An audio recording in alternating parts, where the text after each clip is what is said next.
Greetings, basement dwellers. It's Glenn Calloway coming to you from the basement. Hope everyone's doing well. It's Saturday morning here.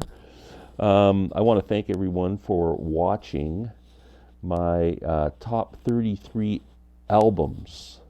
Got a pretty good response. And lots of great comments. I appreciate it. A lot of people said, "Hey, I'm surprised you left the Grateful Dead off, Jimi Hendrix, what, on and on and on." So I thought I would do a part 2.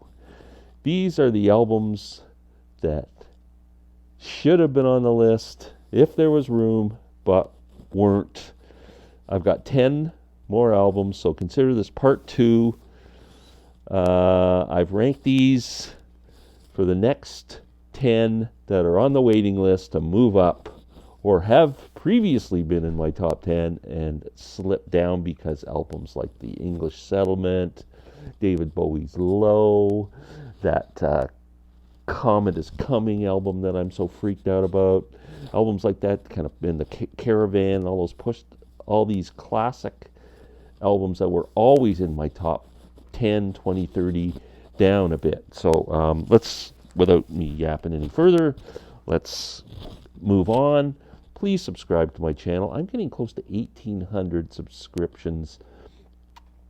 There's not really a big difference between 1790 and 1800. It's meaningless, other than it's just kind of a nice number to see. So if you haven't subscribed to the channel, just do it. I don't really care. Like once it's 1801, I won't worry about it until it's 1899, and then I'll be going, come on, 1900. It's just that even number that moves up. It's pretty cool. So thank you for supporting me if you do, and if you don't, please subscribe. Okay, number 10. For those of you who said, I'm surprised there's no Grateful Dead, let's start with American Beauty, my favorite Grateful Dead album. You know, I don't have this on vinyl. It's kind of in the back of my mind. When I find one at the right price, I'm definitely going to pick it up. But anyway, this is my favorite one. I do have it on a MoFi SACD, which is awesome. This was numbered, actually. I'm not sure how many they produced of this, but this is 2147. That's usually out of 5,000 or 10,000. Fantastic album. It's got my favorite Grateful Dead song on here, Ripple. And yeah, it's a great album. Okay, number 9 on albums I should not have left off my list or wished I could have added. Another Dylan album, Blood on the Tracks. What can you say? It's a masterpiece of an album. As my good friend Sam St. John always says, it's kind of Dylan's divorce album. It's dripping with bitterness, sadness, anger, very emotional record, and just a fantastic record from Bob. Blood on the Tracks. Next, Steve Earle. I love Steve Earle.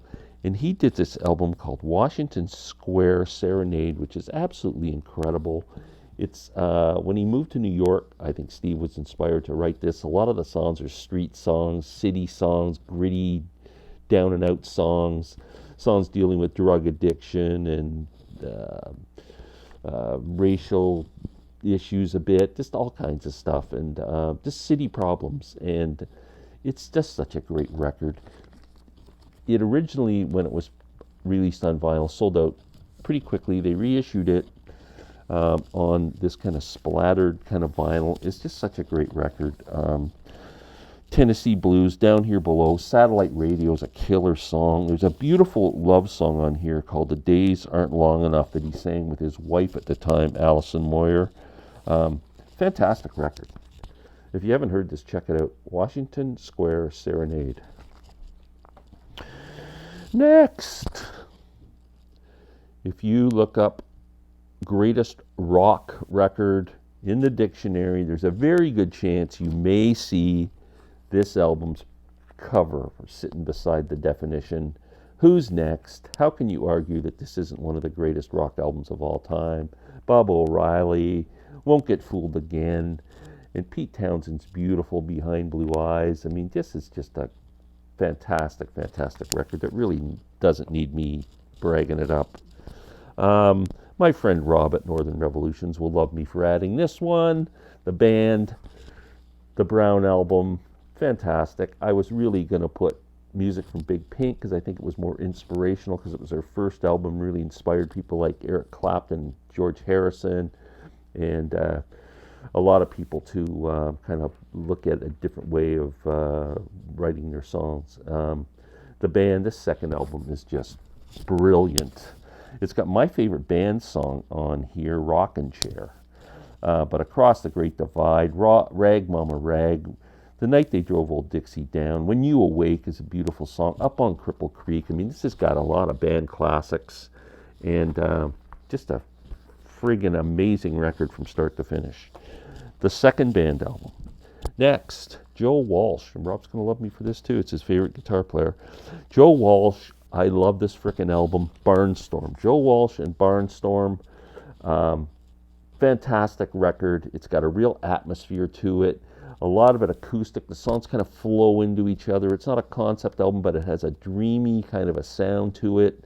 And there's really only one rockin' song on it called Turn to Stone. Other than that, the album is very acoustic. And Joe Walsh plays a great acoustic guitar. I love this frickin' album. Joe Walsh, Barnstorm. Next, Moody Blues. This is their absolute psychedelic album. Love this record. In Search of the Lost Chord. One of the great album covers of all time, too. I think I might do an album covers video next. Look at that cover. It's just so cool. In Search of the Lost Chord. Very psychedelic album. This one's on the Durham label. And we're looking at Voices in the Sky on here. What else is on here that was kind of more of Ride My Seesaw? They were kind of the two hits, if you'll say, or radio staples, I guess. But Legend of a Mind, Timothy Leary's dead, and it's really a mind travel album. Next, Jimmy. Love Jimi Hendrix. I was fortunate enough to see Jimmy in 1969 at Maple Leaf Gardens, one of the musical highlights of my life. And my favorite Hendrix album is Electric Ladyland. It's got All on the Watchtower, Voodoo Child's Slight Return. Some of the longer songs on here are great. I mean, Jack Cassidy plays on this album. Stevie Winwood plays on this album. I don't know who else, but this is a great double album from Jimi Hendrix. Absolutely love it.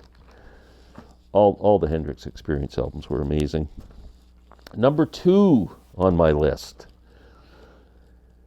This album came out of nowhere for me. It was released in the 70s.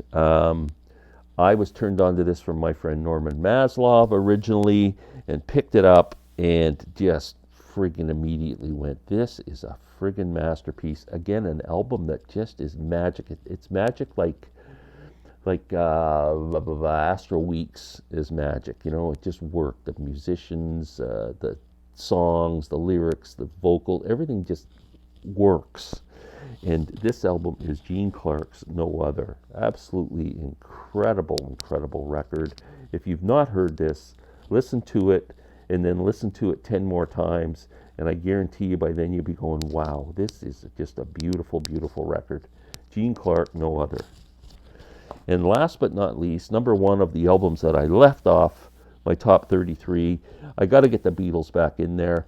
Some people said more Beatles records should have been in there, and really I could have made 1 to 10, top 10 all Beatles records, but I just tried to be a bit more open-minded, and I'll just give the Beatles 1 spot and let some other people shine.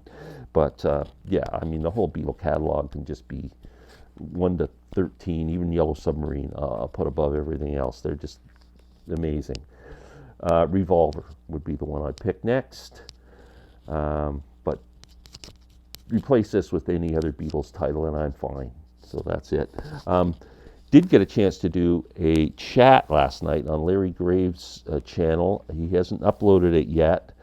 Myself, Sam St. John, Joe Mayo, a gentleman by the name of Brian, who's a YouTube friend or a Facebook friend of Larry's, and Ken Mitchell, the great Ken Mitchell, who's been doing Beatles radio for 40 years. Incredible guy. First time I got a chance to meet him, really impressed. He was great. And anyway, we talked Beatles for an hour and a half, and I'm sure Larry's going to be uploading that, so please go to Larry's channel and watch for that. Thank you, everyone, and again, give me a subscription if you don't have it done yet, and everyone have a wonderful weekend. We will talk soon.